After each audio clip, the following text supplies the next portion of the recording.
शुभ मंगल हो, शुभ मंगल मंगल मंगल हो, शुभ मंगल हो, शुभ मंगल हो, शुभ मंगल मंगल मंगल हो, नभ मंगल हो, जल मंगल हो, नभ मंगल हो, जल मंगल हो, धरती का कण कण मंगल हो, धरती का कण कण मंगल हो, शुभ मंगल हो, शुभ मंगल हो, शुभ मंगल मंगल मंगल हो, शुभ मंगल हो, शुभ मंगल हो, शुभ मंगल मंगल मंगल हो, दिन मंगल हो, निशि मंगल हो, दिन मंगल हो, निशि मंगल हो, जीवन का हर क्षण मंगल हो, जीवन का हर क्षण मंगल हो, शुभ मंगल हो, शुभ मंगल हो, शुभ मंगल मंगल मंगल हो, शुभ मंगल हो, शुभ मंगल हो, शुभ मंगल मंगल मंगल हो, तन मंगल हो, मन मंगल हो, तन मंगल हो,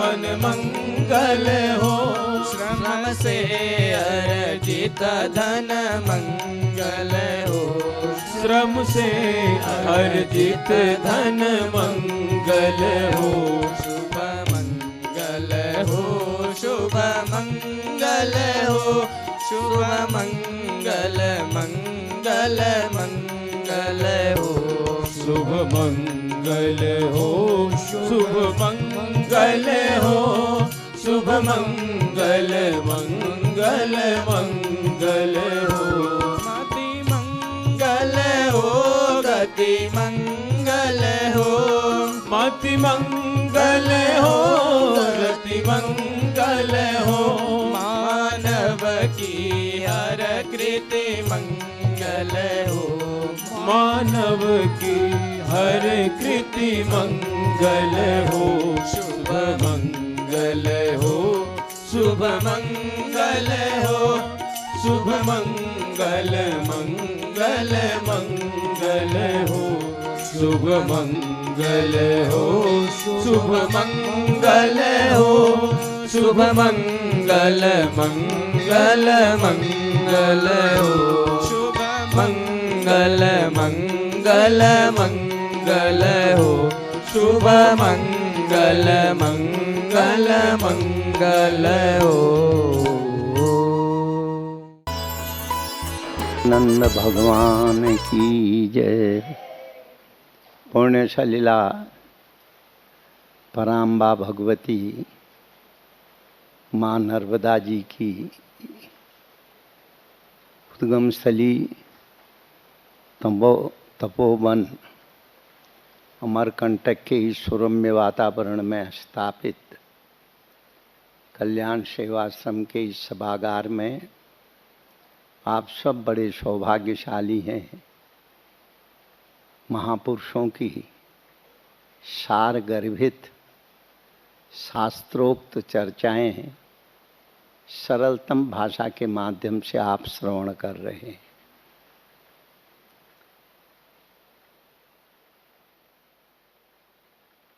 अनेक देखिए, एक फूल से बनी हुई एक छोटी सी माला पतली होती है। अगर वो गजरा बन जाए अनेक फूलों के सम्मिश्रण से, उसको कहते हैं गजरा।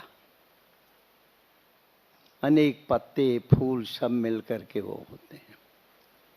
अगर हम एक ही विषय की चर्चा करें तो वे तो माला के समान है। वो भी भगवान के गले का हार बनती है। उसके द्वारा भगवान की पूजा भी होती है। अगर वही विविध प्रकार के फूलों के संकलन से बनी हुई मोटी गजरा बन जाए, वो और उससे भी बड़ी सुंदर होती है। तो महापुरुष लोग अभी आपको भक्ति, ज्ञान, वैराग्य, शास्त्रों की विधाओं के माध्यम से बड़ी सुंदर चर्चा श्रवण करा रहे थे। हमारी भारतीय संस्कृति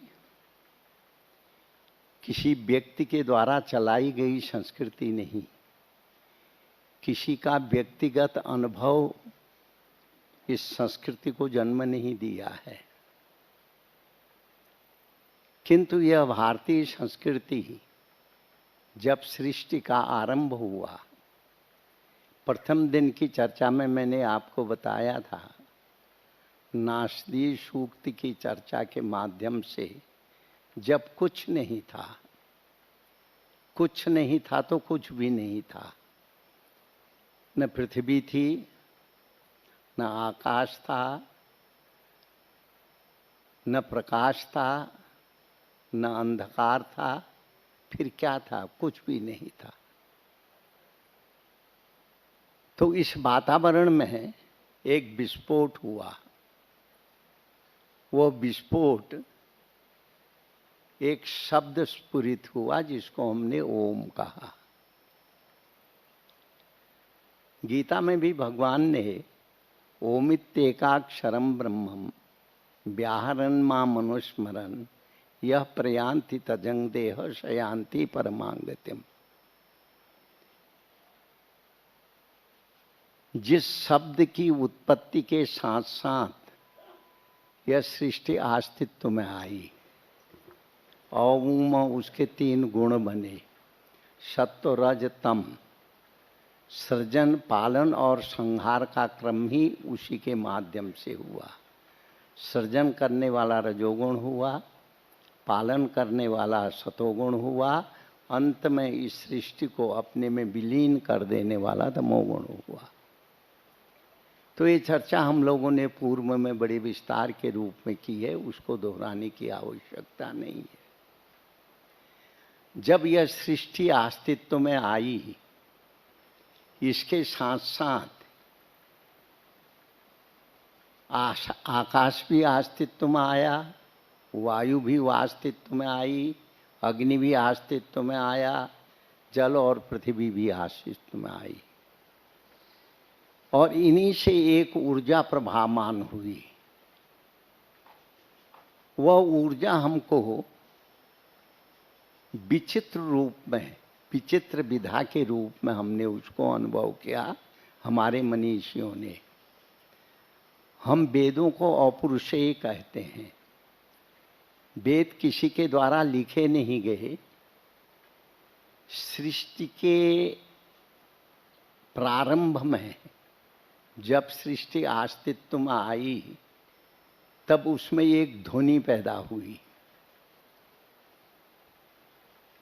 तो उन ध्वनि, वह जो ध्वनि हुई, उसको अनेक मनीषियों ने ध्यान के माध्यम से उसको सुना, और उस ध्वनि में ही जो शब्द स्फुरित हुए वही वेद मंत्र कहलाए। और उन वेदों को आधार बना करके मनुष्यों ने कर्म की व्याख्या की, ज्ञान की व्याख्या की, और भी जीवन को विविध प्रकार से जीने की अपने अपने तरीके से उसकी व्याख्या की। इसलिए हम वेद को अपौरुषेय मानते हैं। जब यह सृष्टि अस्तित्व में आई, अस्तित्व में आने के साथ साथ वह प्रवाह योग के माध्यम से, कर्म के माध्यम से, उपासना के माध्यम से, ज्ञान के माध्यम से, रुचिनाम वैचित्र्यान दृजकुटिल नानाम पथजुषाम। आचार्य पुष्पदंत देव जी लिखते हैं संसार में जो अनेक तरह की विधाएं प्रचलित हैं, वो विधाओं का वो नाम भी लेते हैं, रुचि ना त्रयी सांख्यं योगम पशुपति मतम वैष्णवमिति प्रभिन्ने प्रस्थाने आदि शब्दों के माध्यम से वह उसकी व्याख्या भी करते हैं। अंत में कहते हैं रुचि नाम वैचित्र्याम, जैसे अनेक दिशाओं से बहती हुई जल की धाराएं जब नदी के रूप को ग्रहण कर लेती हैं, अनेक छोटी छोटे स्रोत मिलकर के एक बड़ी नदी का रूप ले लेती हैं, तो वह बड़ी तीव्र गति से कहाँ जाती हैं? सागर की ओर। चाहे पूरब से उत्पन्न हुई हो, चाहे पश्चिम से, चाहे उत्तर से, चाहे दक्षिण से, चाहे पर्वतों की ऊंचाइयों से पिघलते हुए बर्फ से वो धारा प्रवाहमान हो, जहाँ मिट्टी की प्रबलता है, जहाँ कहती होती है, उसके नीचे से जो धारा उत्पन्न होती है वो संपूर्ण धाराएं सागर की ओर ही जाती हैं। और सागर ही उनका विलय का स्थान भी होता है। तो पुष्पदंताचार्य कहते हैं रुचि नाम वेद चित्र्यान द्रिजकुटुल नानाम पथुचुषान, जिसने जिस तरीके से, जिस साधना के माध्यम से हे शिव आपको जानने के लिए उन्होंने उपासना की, चाहे वैष्णव मत के अनुसार, चाहे शैव मत के अनुसार, चाहे शाक्त मत के अनुसार, चाहे हमारे वेदांत की प्रक्रिया के ज्ञान मार्ग के अनुसार, जो भी चिंतन के माध्यम से भी जो भी धारा प्रवाहमान हुई, वह सिर्फ हे शिव आपकी ही प्राप्ति का हेतु है। तो हमारी भारतीय संस्कृति में जो अनंत विषमताएं आप लोगों को दिखाई देती हैं, वो कहते हैं रुचि नाम वैचित्र्याम। अपनी अपनी सोच के माध्यम से, अपने अपने चिंतन के माध्यम से, अपने अपने विचारों के माध्यम से जो भी चिंतन आपके अंदर आरंभ होता है, जिस मार्ग का भी आप अनुसरण कर रहे हैं, उसके केंद्र में चाहे कोई भी मूर्ति हो, कोई भी रूप हो, किंतु वह सब आपकी ही उपासना करते हैं। हमारे यहाँ सरलतम भाषा में कहा गया है, एक परमेश्वर ही सत्य है, दूसरा सत्य नहीं है, दूसरा है ही नहीं, एक ही अनेक रूपों में प्रतिपादित हो रहा है। जैसे साधारण उदाहरण के माध्यम से हम समझने की कोशिश करें, जैसे एक व्यक्ति जिसका पुत्र होता है और जो उसके पुत्र होते हैं, उसकी पत्नी होती है, तो पुत्र के लिए वो पिता होता है, अपने माँ बाप के लिए वो पुत्र होता है, अपनी पत्नी के लिए पति होता है, और इसी तरह से अनेक जो रिश्ते नाते हैं उसके अनुसार उसको लोग उस रूप में मानते हैं, किंतु उतने रूप होते नहीं हैं। एक व्यक्ति ही केंद्र में होता है, अनेक रिश्ते नातों के माध्यम से उसको हम जानते हैं, पहचानते हैं। तो इसी तरीके से एक सत्य को जानने के लिए अनंत धाराएं, अनंत सोच के माध्यम से जो भी यानी उपासनाएं प्रचलित हुई हैं, वह उस सत्य को जानने का ही मार्ग है।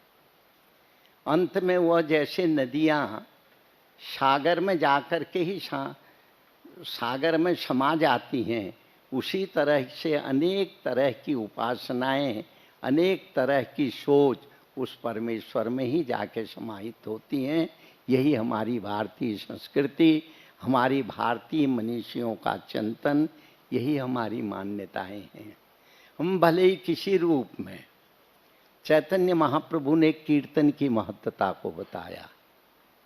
चैतन्य कहते हैं कलो नास्तेव नास्तेव नास्तेव गतेन रथा, हरे नाम हरे नाम एव केवला।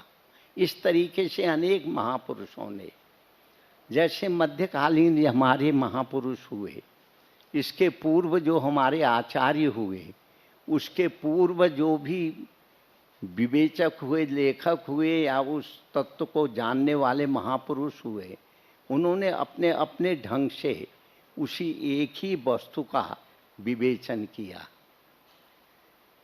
मध्यकालीन संत परंपरा में चाहे गुरु नानक हो, चाहे कबीर हो, चाहे मीरा हो, और संपूर्ण देश में अनेक भाषाओं के माध्यम से, अनेक तरह की जो है उपासना के माध्यम से जो जो मार्ग प्रचलित हुए, उस एक सत्य को ही समझाने के लिए महापुरुषों ने संयुक्त रूप से एक प्रयास किया। और वह जो है, भले ही भाषा के शब्द अलग हों, किंतु प्रकारांतर से उस एक सत्य को ही समझाने के लिए महापुरुषों ने कोशिश की। जैसे अनेक दिशाओं से बहती हुई नदियाँ, सागर ही उनका आश्रय स्थान होता है, इसी तरह से हमारी भारतीय सनातन संस्कृति में अनेक तरह की उपासनाएं, अनेक तरह की मानसिकताएं, अनेक तरह की के जो क्रियाकलाप हैं, वह एक उस सत्य को ही जानने के लिए होती हैं। प्रकारांतर से एक ही वृक्ष के अनंत बीज होते हैं, तो उन अनंत बीजों में अनंत वृक्ष देखते हैं, पर वह एक ही वृक्ष के, वह एक ही फल के, एक ही स्वाद के साथ जनता उनका सेवन करती है। तो इसी तरह यह हमारी सनातन संस्कृति है। इसमें जहाँ भगवत नाम संकीर्तन के माध्यम से लोग जो है तन्मय होकर के भगवान के नाम का जप करते हैं या संकीर्तन करते हैं, यज्ञों के माध्यम से हमारे महापुरुष लोग, विद्वान पंडित लोग यज्ञों की प्रक्रिया के द्वारा जो आहुति आदि अग्नोदत्ताहुति सम्य आदित्यामुपतिष्ठति आदित्या जायते वृष्टि वृष्टे अन्नं तथा प्रजा, यह हर वस्तु की जो विधा है वह उस सत्य को ही प्रभावित करती है। वह विधा वह चुंबकी एक शक्ति के रूप में है जो उस सत्य को अपनी ओर आकर्षित करती है। यह हमारी भारतीय संस्कृति है और इसी को हम सनातन संस्कृति कहते हैं।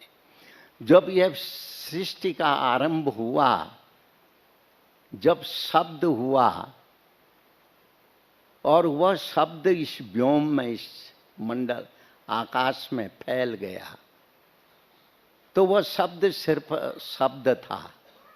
किंतु जब मनीषियों ने ध्यान किया, ध्यान के माध्यम से, तो जिसकी जैसी रुचि थी, जैसी सोच थी, उसके अनुसार उन्होंने उस शब्द की व्याख्या की। हमारे ये विद्वान पंडित लोग हैं, विद्वान महापुरुष लोग हैं, जब संस्कृत का अध्ययन करते हैं, संस्कृत में 14 कितने हैं? 14 सूक्त, 14 सूक्त हैं। और पाणिनि व्याकरण के रचयिता पाणिनि जी हुए, उनके विषय में हम पढ़ते हैं। वो बहुत अधिक विद्वान नहीं थे, पढ़ने में उनकी रुचि भी नहीं थी, और उनके जो आचार्य उनको शिक्षा देते हैं बार बार टोकते थे, तुम पढ़ते क्यों नहीं हो, शब्द को याद क्यों नहीं करते हो। तो उनके मन में ग्लानि हुई, वह शिव की आराधना के लिए चल पड़े। और इधर सनकादिकों ने वो ब्रह्म क्या है, परमेश्वर क्या है, सत्य क्या है, इसकी खोज शुरू की। वो भी शिव की आराधना कर रहे थे, परमेश्वर की आराधना में लगे थे, ये जगत क्या है। और पाणिनि जी लगे थे व्याकरण क्या है, शिक्षा क्या है, विद्या क्या है, इसकी उपासना में। तो उसको हमारे विद्वान लोग जानते। हमने तो ये श्लोक सुना था जब हम विरक्त मंडली में घूमते थे, अपने गुरुजी के साथ कुछ दिन रहे, तो वहाँ पे हमारे यहाँ पढ़ाते थे, नटवा बसाने नटराज राजन नाद डंका नहु पंच भारम उद्यर्थ कामा सनकादि सिद्धा शिव सूत्र जालम। तो शंकर जी ने अपना डमरू बजाया और दोनों पृथक पृथक दृष्टि से, पृथक पृथक रुचि के अनुसार, एक तो जगत क्या है इसके बोध के लिए बैठे हुए ध्यान कर रहे थे, एक विद्या को जानने के लिए ध्यान कर रहे थे। और जब शंकर जी ने अपना डमरू बजाया, उसमें से डम डम जब हुआ 14 बार उन्होंने बजाया, तो सनकादिकों को ने पाणिनि जी को उसमें व्याकरण के शब्द सुनाई दिए। ये सब लोग बताएंगे कल। आई वोंडंग एंग मोच आई वरट आदि, ये शिव सूत्र जालम कहा गया है, व्याकरण का शब्दकोश कहा गया। और सनकादिकों ने जब उस डमरू की धुनी को सुना तो उन्होंने कहा जैसे ये सिर्फ शब्द है, इसका कोई अर्थ नहीं है। तो उससे उन्होंने ये अर्थ लगाया, ये संसार सिर्फ दिखता है और इसका कोई मतलब नहीं है, कोई इसकी नित्यता नहीं है। तो वह वहाँ से भी और गहराई में आगे जा कर के भगवान शिव के उस ईश्वर के स्वरूप में का ध्यान करने लगे और ध्यान में ही तल्लीन हो गए। यह कहानी हमको ईश्वर संकेत देती है, जो भी जिस रूप में भी उस सत्य की आराधना करता है, जानने की इच्छा करता है, उसको उसी रूप में वह एक शब्द ही, एक धुनी ही उसको वह बोध करा देती है। हमारी सनातन संस्कृति भी, चाहे आप किसी रूप में, चाहे भगवत नाम कीर्तन के माध्यम से, चाहे मंत्र जप के माध्यम से, चाहे जप के माध्यम से, और चाहे संकीर्तन के माध्यम से, चाहे किसी भी तरह से आपके अंदर में श्रद्धा हो और रुचि के अनुसार उसको याद करते हैं, तो उस सत्य को जानने का वो मार्ग हो करके उस यथार्थता को साधक प्राप्त कर लेता है। जैसे नदियां अनेक दिशाओं से बहती हुई, कोई पूरब से पश्चिम को बह रही, कोई पश्चिम से पूरब को बह रही है, पर वह नदियों का जो प्रवाह है वह सिर्फ सागर की ओर जाता है।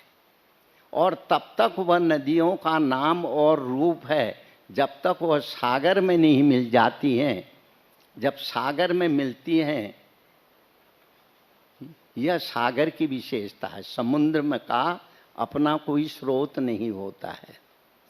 अनेक नदियों का बहता हुआ पानी ही जो है समुद्र का स्रोत है। पर आश्चर्य यह है, नदियों का पानी सब मीठा है, कोई खारा पानी की नदी बहती नहीं। अभी तक ऐसा सुना नहीं गया हो, किंतु इस अनंत ब्रह्मांड में कहीं होता हो तो हम नहीं कह सकते, पर इसका कोई प्रमाण नहीं है। संपूर्ण दिशाओं से बहने वाली वह नदियां मीठा जल लेकर के समुद्र में जाती हैं, पर समुद्र में जाते ही सब अपना खारा बन जाता है। उस एकत्व की यह विवेचना है, विश्लेषणता है। तो इसलिए हमारे भारतीय मनीषियों ने भटकाव की चर्चा नहीं की है। हमारी भारतीय आराधना में ठहराव की चर्चा की है। ठहर जाओ, साधना के समय चरे हुए थी, चलो, किंतु चलने के बाद जब अनुभूति हो जाए तो ठहर जाने की बात कही है। तात्पर्य यह है, जैसे गजरा अनेक पत्ते, अनेक फूलों से जब बनता है तो मोटा भी होता है, अच्छा भी दिखता है। यह हमारी भारतीय संस्कृति एक गजरे के समान है। यह सबको अपने में समेटे हुई है। गीता में भी भगवान ने एक सूत्र दिया है, सूत्रे मणिगणा युव, जैसे एक सूत्र में मालाओं के मन के पिरोए हुए होते हैं, मणि यानी माला के जो वह मन के हैं वह अलग अलग हैं, पर एक सूत वह धागे के अंदर एक माला के रूप में कभी बिखरते नहीं हैं। यही हमारी भारतीय संस्कृति की महत्ता है। अनेक रूपों में अनेक तरह से उपासना करने के बावजूद भी हम उस परमात्मा रूपी सूत के अंदर परोए हुए मणि के समान है, माला की मणिका के समान है। इसलिए विष्णु सहस्त्र नाम का जो पारायण करते होंगे, विष्णु सहस्त्र नाम में एक जगह आता है, अनेक रूप रूपाय विष्णवे परिविष्णवे, ये विष्णु सहस्त्र नाम के अंदर है। अनेक रूपों में भासने वाला वह परमेश्वर एक है, चाहे उसको किसी भी रूप में मानिए। यही हमारी भारतीय संस्कृति की विलक्षणता है, विशेषता है। वही चर्चा अभी महापुरुषों के मुखारबिंद से, चाहे गीता के माध्यम से हो, चाहे महाभारत के माध्यम से हो, और चाहे अनुभवजन्य भाषा में और महापुरुष लोग कहते हैं उसके माध्यम से हो, उस एक ही की चर्चा होती है। वही हम लोगों का आश्रय है और वही सनातन संस्कृति का है, जिसको प्राचीन समय के ऋषियों ने, इसके बाद के आचार्यों ने, मध्यकालीन संत परंपरा ने लोकवाणी में, पूर्व में संस्कृत भाषा में ये सब साहित्य होता था। जब मध्यकालीन समय आया, उस समय क्षेत्रीय भाषाओं को आधार बना करके महापुरुषों ने उन भाषाओं में उस वैदिक वह शास्त्रीय जो संस्कृत के सूक्तों में जो वचन हैं उनको सरलतम भाषा में व्यक्त किया। चाहे वो भारत के विभिन्न अंचलों में, चाहे दक्षिण में जाएं, चाहे पश्चिम में जाएं, चाहे उत्तर में जाएं, चाहे दक्षिण में जाएं, हर जगह महापुरुषों ने अपनी अपनी भाषा में उस एक ही वस्तु का विवेचन लोक भाषा के अंदर करके हमारी भारतीय संस्कृति, हमारी भारतीय परंपराओं को जीवित रखा। और 800 वर्ष की गुलामी के बावजूद भी आज हम अपने अस्तित्व को बचाने में सफल हुए, उन महापुरुषों की अनुकंपा के कारण ही हुए, उन महापुरुषों के सत उपदेश के माध्यम से ही हुए। इसलिए हम इसको अपराजेय संस्कृति कहते हैं। और हर महापुरुष ने साधना के माध्यम से लोग, जैसे कोई एक संत का वचन है, शायद मेरा विस्मरण हो रहा है, वो भगवान से प्रार्थना करते हुए, रविदास जी ने बड़ी अच्छी बात लिखी, कहने लगे, प्रभु तुम चंदन हम पानी।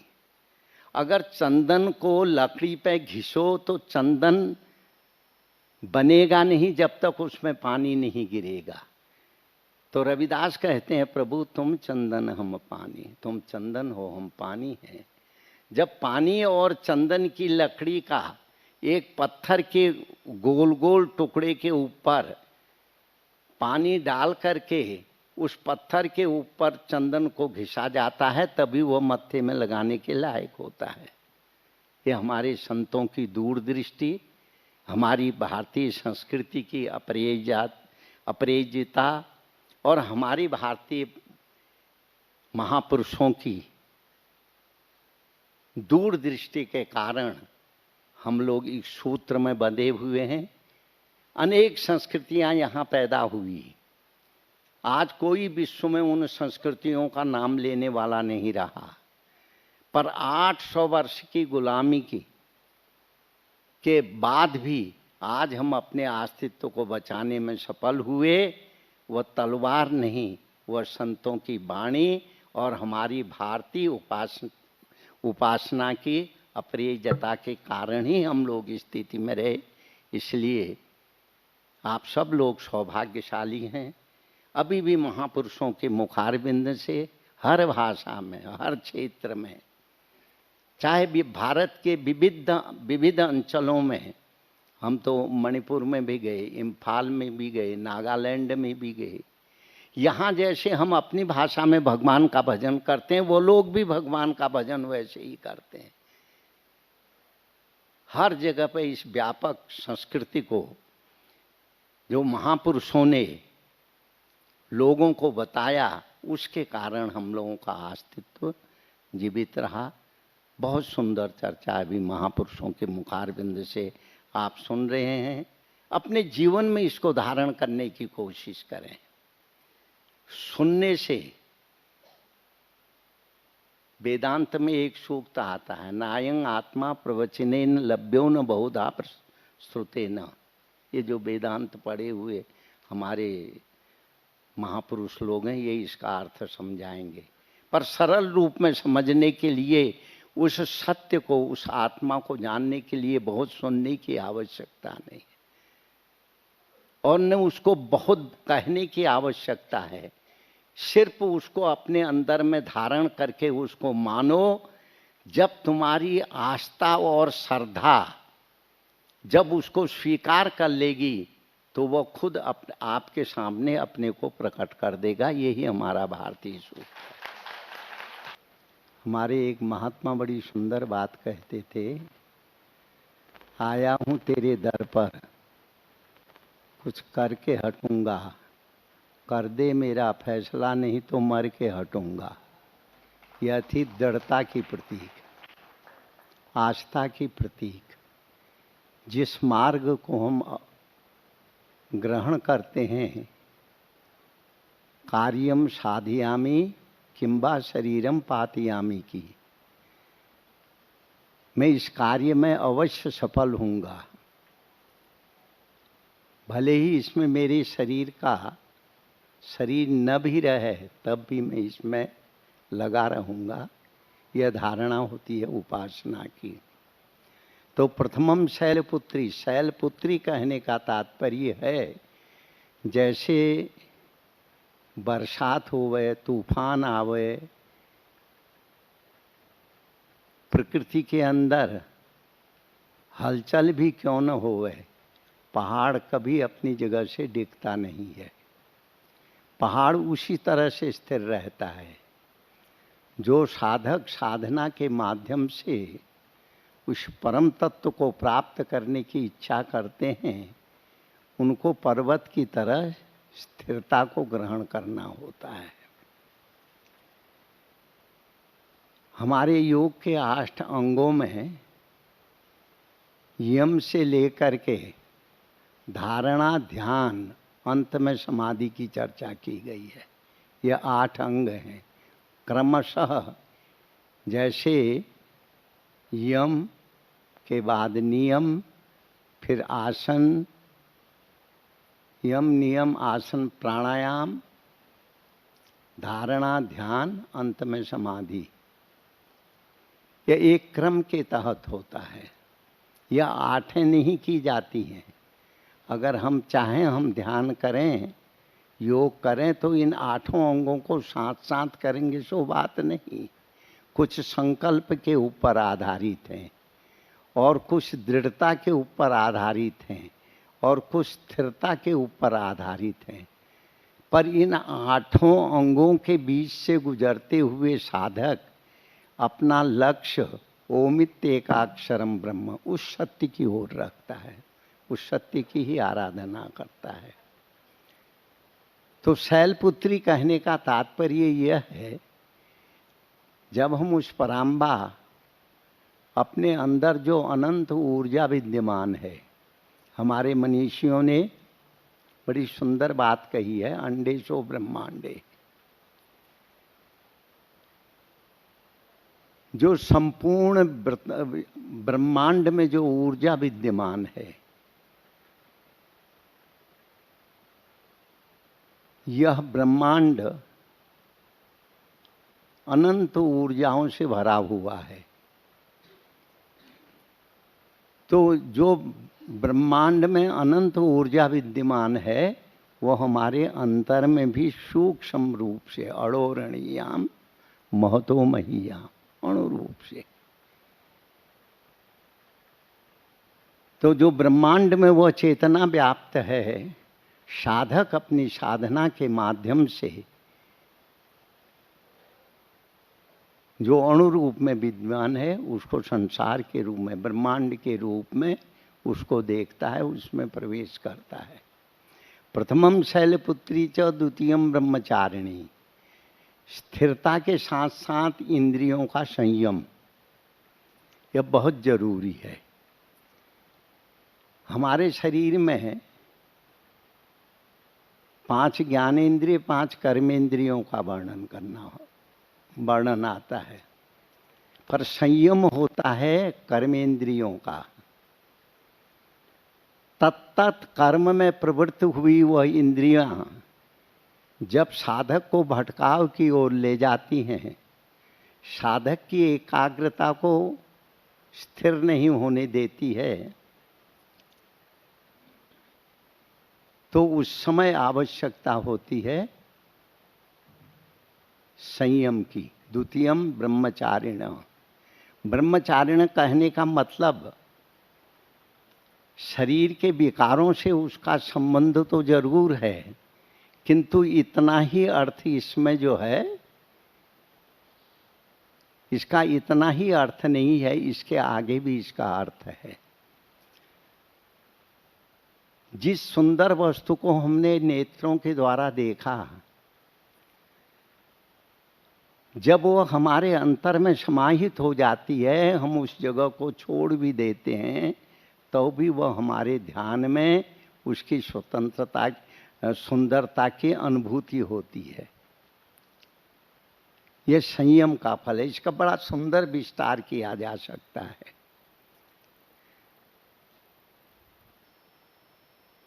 चंद्र घंटे थी तृतीयम है। इसका संबंध हमारे जीवन में नाद से है। हम जब रास्ते में चलते हैं तो हमारी खुली आंखें उस रास्ते के चारों तरफ जो दृश्यावली है उसको देखती हैं। आप लोग भी जब कभी पैदल यात्रा किए होंगे या करेंगे तो सिर्फ आपकी दृष्टि रास्ते पे ही नहीं रहती है, उसके चारों तरफ जो विद्यमान सीनरियां हैं, सुंदरता है, उसकी ओर भी वह जाती है।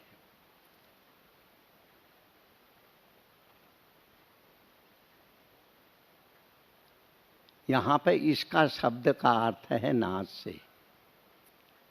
ये बड़ी सुंदर जो है प्रक्रिया है, जिसको हमारे ग्रंथों ने सूक्ष्म रूप से एक क्रिया के रूप से जिसका वर्णन किया है। वही साधक जब कर्म के माध्यम से अपने मन को एकाग्र करके वहाँ पे अपने को स्थिर करने की कोशिश करता है, वह उसको पहले जिसके लिए सोचता था फिर बाद में उसको देखने भी लगता है। इसी का नाम प्राप्ति है। जैसे एक कवि ने लिखा है ना, जिधर देखता हूँ उधर तू ही तू है। तो यह जो है दृष्टि की प्रसन्नता है। जैसे कवि कहता है, हे प्रभु मैं जिधर भी देखता हूँ मेरे को वह नहीं दिखाई देता है, उधर तू ही तू दिखाई देता है। भले ही शब्दों की सरलता है, अर्थ हम अगर उसका निकालें तो उसमें भी अर्थ बहुत कठिन नहीं है, किंतु जो साधक उसमें प्रवेश करके जब उस तू ही तू का अनुभव करने लगते हैं, तभी व्यापक तत्व में वो प्रवेश कर लेते हैं। जब राजेश रामायणी जी थे, हम उनका वो भजन बड़ा बार बार उनसे सुनते थे, बिहरत सिय रघुवीर तीर मंदाकिनी के। यहाँ पे राम की वो झांकी का वर्णन है। मुनिगण मिलन विशेष मन, सब प्रकार हित मोर, तेहि मह पितु आयसु बहुरी, सम्मत जननी तोर। ये राम की उदात्तता, राम का व्यक्तित्व है। माँ तूने मेरे को जो वनवास का प्रस्ताव दिया है, इसमें तो सब प्रकार हित मोर, चारों तरफ से मेरा हित है। जंगल में जाऊंगा, महापुरुषों के मेरे को दर्शन होंगे। मुनिगण मिलन विशेष बन, विशेष मुनियों की सान्निध्यता, महापुरुषों की सान्निध्यता, महापुरुषों के दर्शन का सौभाग्य मेरे को मिलेगा। सब प्रकार हित मोर, माँ सब प्रकार से अब मेरा हित है। अगर आप कोई अर्थोपार्जन के लिए कोई कार्य करते हैं, अर्थ मिल गया तो एक ही प्रकार का हित हुआ, आपको उससे अर्थ की प्राप्ति हुई, पर साथ साथ उस अर्थ की रक्षा करना, उस अर्थ को सत्कार्य में विनियोजन करना, जिस उद्देश्य से आपने अर्थ की प्राप्ति की है तत्त उसका विनियोजन तत्तक कार्य में करना। सब प्रकार हित नहीं, प्राप्ति हुई एक प्रकार का हित हुआ। पर राम कहते हैं सब प्रकार हित मोर। सब प्रकार के हित में वह बताते हैं, तेहि मह पितु आओ ईसु बहुरी। इसमें तो मेरे पिताजी की आज्ञा है। नवपंच वर्षाणि दंडकारण्यमाश्रित कृष्णांबर धरो धीरो रामो भवतु तापस। वाल्मीकि रामायण में जब वाल्मीकि जी ने कैकेयी के मुख से इस वचन का उच्चारण महाराजा दशरथ से वरदान के रूप में मांगने के लिए किया है, यहाँ सबके लिए ये एक चिंतनीय विषय है। 9 पंच वर्षाणी, वो 14 साल के लिए ही क्यों मांगती है? और पहले 9 कह के फिर 5 की उसने संख्या क्यों दी? वो राजा दशरथ के हृदय को जानती थी। दंडकारण्यमाश्रित, एक दिशा का संकेत किया। कह सकती थी अगर कैकेयी के मन में राम के प्रति निर्वासन की इच्छा होती तो हिमालय की तरफ भेज देती, और भी हमारे चारों दिशाओं में जो पर्वत मालिकाएं हैं उन सभी दिशाओं में जाने का उनको निर्देश देती। किंतु दंडकारण्यमाश्रिता, दंडकारण्य की ही ओर क्यों भेजा? और तीसरी बात, कृष्णांबर धरो धीरो, बलकल ही वस्त्र पहनने की आज्ञा क्यों दी? पैदल ही चलने की आज्ञा क्यों दी? और कंद मूल फल आहार की ही आज्ञा क्यों दी? इसके पीछे एक उद्देश्य था। खैर उस उद्देश्य की चर्चा कभी जब हम मानस की चर्चा में करेंगे तो बड़ा अच्छा हृदयग्राही है, उपदेशात्मक है। इसलिए हम लोगों ने राम को रामो विग्रहवान धर्म, राम को साक्षात धर्म का विग्रह के रूप में भारतीय परंपराओं ने, भारतीय मनीषियों ने, भारतीय संस्कृति ने उनको धर्म के रूप में स्वीकार किया। परमात्मा कृष्ण को लीला पुरुषोत्तम के रूप में जरूर स्वीकार किया है, धर्म के विग्रह के रूप में नहीं स्वीकार किया है। राम के जीवन में वो मर्यादाएं थी, सामाजिक एक कर्तव्य का बोध था, पिता के प्रति पुत्र का कैसा भाव होना चाहिए, यह हमारी भारतीय संस्कृति की एक परंपराएं हैं। पुत्र का पिता के प्रति क्या कर्तव्य है, भाई और भाई के प्रति क्या कर्तव्य होना चाहिए, पति और पत्नी का क्या कर्तव्य है, और समाज के प्रति शासक का क्या कर्तव्य है, यह संपूर्ण जो है नीति जो है रामायण के माध्यम से, चाहे वह तुलसीकृत रामायण हो चाहे वाल्मीकि रामायण है। वाल्मीकि जी ने जो है इतिहास को प्रमुखता देकर के मानस में राम के व्यक्तित्व का चित्रण किया है, पर तुलसी ने भावनाओं के द्वारा भी, भावनाओं में बैठ करके, भावनाओं को सामने रख करके राम के चरित्र का वर्णन किया है। अगर दोनों का तुलनात्मक विवेचन करें, एक दूसरे के पूरक हैं, एक दूसरे के सामने प्रतिद्वंदी बन के कहीं खड़े नहीं है। तो रामो विग्रहवान धर्म। जिस समय वाल्मीकि को यह बोध हुआ उस क्रौच पक्षी के व्याध के द्वारा, निर्दोष क्रौच पक्षी के जो ऊपर उसने व्याध ने बाण चलाया, और उस समय कौच पक्षी तड़पते हुए मर रहा था। उसकी कौचनी जो उसकी पत्नी थी वह जोर से चिल्ला रही थी, और वाल्मीकि जी तमसा के तट में खड़े होकर के इस दृश्य को देख रहे थे। उसी समय उनके मन में एक उद्गार उत्पन्न हुआ, एक करुणा का भाव पैदा हुआ, जिसमें उन्होंने उस व्याध को संबोधित करते हुए ये बात कही, व्याध तूने निर्दोष पक्षियों का वध किया है, क्रौच का, इसलिए तेरे को कभी भी शांति नहीं मिलेगी, तो अपने जीवन में कभी भी सुख से नहीं रह पाएगा। बहुत सुंदर व्याख्या है, उसका विवेचन करने का भी अवसर नहीं है। तब से वाल्मीकि जी को जब बोध हुआ तो उन्होंने ये मन में संकल्प किया, मैं ऐसे व्यक्ति का व्यक्तित्व लिखूं, अपने काव्य का आधार बनाऊं, जो आकाश के समान निर्मल हो, जो समुद्र के समान गंभीर हो, जो पृथ्वी के समान क्षमाशील हो, जो वायु के समान सर्वत्र जिसकी गति हो, जो कभी भी अपनी मर्यादा का उल्लंघन नहीं करता हो, उस व्यक्ति के व्यक्तित्व को मैं अपने काव्य का नायक बनाऊंगा। तो उसी समय नारद जी ने इच्छा को वंशभो जातो रामो नाम महात्मनः कह करके राम के गुणों का वर्णन किया। जो वाल्मीकि के मन में वो उद्गार पैदा हुए थे, काव्य के नायक बनाने के लिए जिन जिन प्रश्नों की उत्पत्ति हुई थी, उसका समाधान नारद मुनि ने राम के चरित्र के माध्यम से बताया।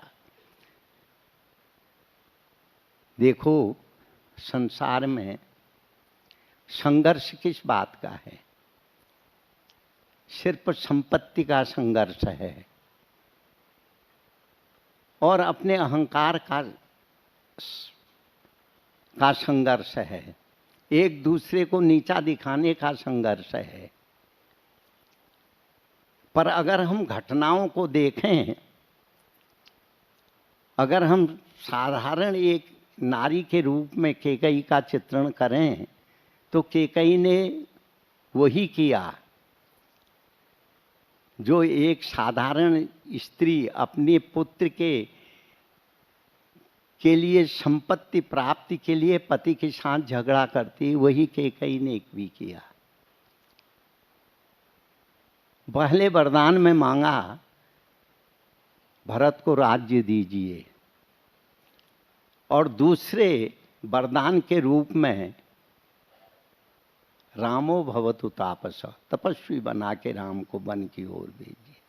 अगर हम इस घटना को देखें, मानवीय दृष्टिकोण से इसका मूल्यांकन करें, तो कैकेयी हमको एक अपराधिनी के रूप में दिखाई देती है। और अयोध्या शरी के आदर्श राज्य में भेद डालने की दृष्टि से अयोध्या की अशांति का कारण कैकेयी बनती है। किंतु जब हम उसमें थोड़ा और नीचे उतर करके करें, तो कैकेयी को अगर राम के प्रति विद्वेष होता, कैकेयी अगर राम से चिढ़ती, कैकेयी अगर राम के प्रति प्रेम नहीं करती, तो दंडकारण्य महाश्रिता नहीं,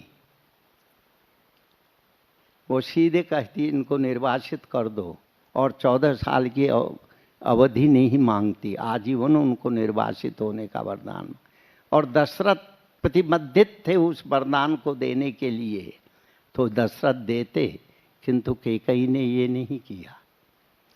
कैकेयी उस समय प्रताड़ित जो हमारी दक्षिण दिशा थी, जहाँ पे असुरों का साम्राज्य था, जहाँ मानवता का विध्वंस हो रहा था, जहाँ पे समाज में अशांति का वातावरण बना था, और बच्चेपन से कैकेयी ने राम को देखा था, इसलिए 14 वर्ष की अवधि के लिए उन्होंने केकई ने वरदान के रूप में राम को दंडकारण्य की ओर भेजा। ये सब एक ऐसे प्रश्न हैं जो केकई के व्यक्तित्व को उजागर करते हैं, किंतु हम लोग तो सामाजिक परिवेश में बंधे हुए हैं। भले ही हमारा उद्देश्य क्या हो, किस उद्देश्य के लिए हम कुछ करते हैं, किंतु उस समय सामाजिक मान्यताओं को ही सामने रख करके तो केकई को अपजस का भागिनी भी बना पड़ा। ये स्वाभाविक रूप से है। तो बड़ी सुंदर चर्चा अभी महापुरुषों के मुख से राम के कृतत्व और व्यक्तित्व के विषय में श्रवण कर रहे थे। और राम शब्द एक ऐसा है, जब राम शब्द हमारे कर्ण के माध्यम से हृदय में पहुंचता है, राम का संपूर्ण जीवन, राम का संपूर्ण व्यक्तित्व हमारे अंदर में एक तरह का करंट पैदा करता है, एक तरह की प्रसन्नता हमको देता है। इसलिए रामो विग्रहवान धर्म है। बड़ी सुंदर चर्चा भी आप महापुरुषों के मुख से सुन रहे थे। कल फिर और सब महात्मा लोग सुनाएंगे। बड़ा सुंदर अवसर है।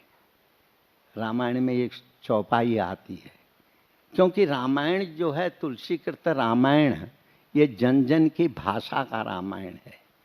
वाल्मीकि रामायण विद्वानों का ग्रंथ है जो संस्कृत साहित्य में लिखा गया है, पर तुलसी का मानस जन जन के हृदय की एक पुकार है। तो राम का अवतरण, राम ने जो केकई के सामने कहा, मुनिगण मिलन विशेष बन, सब प्रकार हित मोर, तेहि महु पितु आव आयुषु बहुरी, सम्मत जननी तोर। माँ, मुनियों का मिलन, यहाँ पे सब प्रकार हित मोर कहने का तात्पर्य क्या है? जिस कार्य के लिए मेरा अवतरण इस धराभूमि में हुआ, वह सब कार्य एक साथ पूरे होंगे। सब प्रकार हित मोर, उद्देश्य की पूर्ति होगी। उस उद्देश्य की पूर्ति के लिए जो वनवास कहा, इसका यही उद्देश्य है। तो इसलिए रामो विग्रहवान धर्म। हमारी भारतीय मानसिकता में जब तक राम रहेंगे, राम का रामायण रहेगा, जब तक कृष्ण रहेंगे, उनका व्यक्तित्व रहेगा, जब तक ऋषि और मुनि इस धर्म का संदेश देने के लिए सम्मान निरादर आदर ही सब संत सुखी विचरंत मही का सिद्धांत जब तक इस देश में रहेगा, 800 वर्ष की गुलामी के बाद भी हम लोग अपनी संस्कृति को बचाने में समर्थ हुए। हमारी संस्कृति उसी रूप में हुई, कुछ विखंडित तो जरूर हुई, किंतु हम अपने को अस्तित्व में, यानी हमारा अस्तित्व जीवित रहा। विश्व में अनेक धर्म पैदा हुए, अनेक संस्कृतियां पैदा हुई, पर आज कोई उनका नाम लेवा नहीं है। लोग उसको भूल गए हैं, किंतु यह भारतीय संस्कृति की अपरेजिता है, यहाँ की चरित्र की उदात्तता है, यहाँ के महापुरुषों का त्याग है, जो वह संस्कृति उसी तरह से यानी जो है 800 वर्ष की गुलामी के समय भी, वर्तमान भी और आने वाले समय में इसी तरह से जो है ये चलेगी, ये हम लोगों का विश्वास है। जब तक हमारे जीवन में राम जीवित रहेंगे, जब तक हमारे आदर्श राम रहेंगे, कृष्ण रहेंगे, ऋषि मुनि रहेंगे, महापुरुष रहेंगे, तब तक यह संस्कृति अक्षय रहेगी। बस इतना ही कहते हुए हरिओम।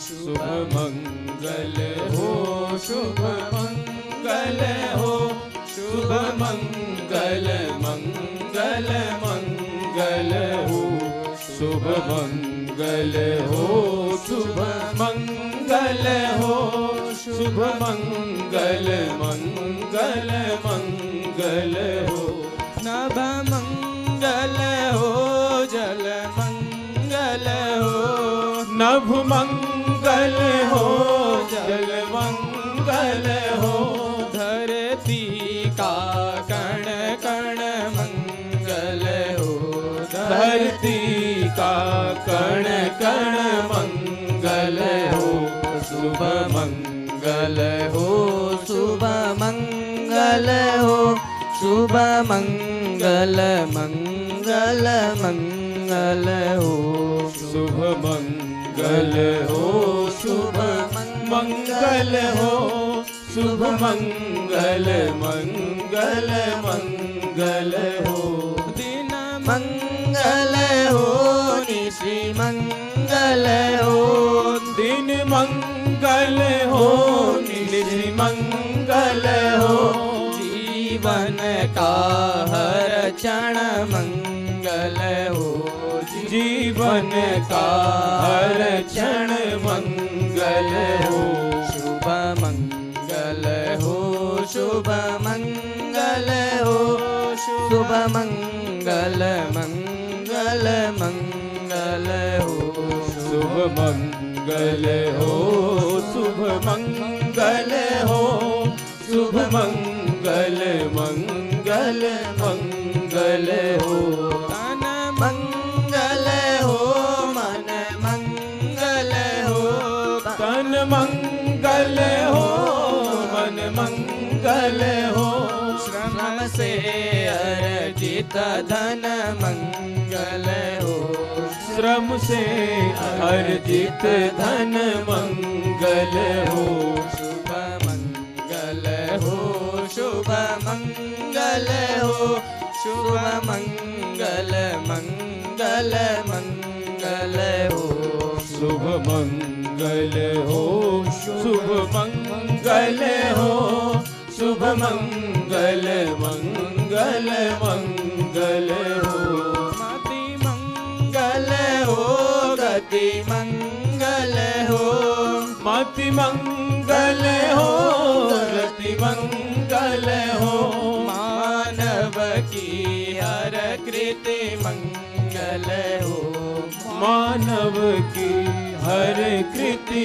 मंगल हो शुभ मंगल हो शुभ मंगल हो शुभ मंगल मंगल मंगल हो शुभ मंगल हो शुभ मंगल हो शुभ मंगल मंगल मंगल हो शुभ मंगल मंगल मंगल हो शुभ मंगल मंगल मंगल हो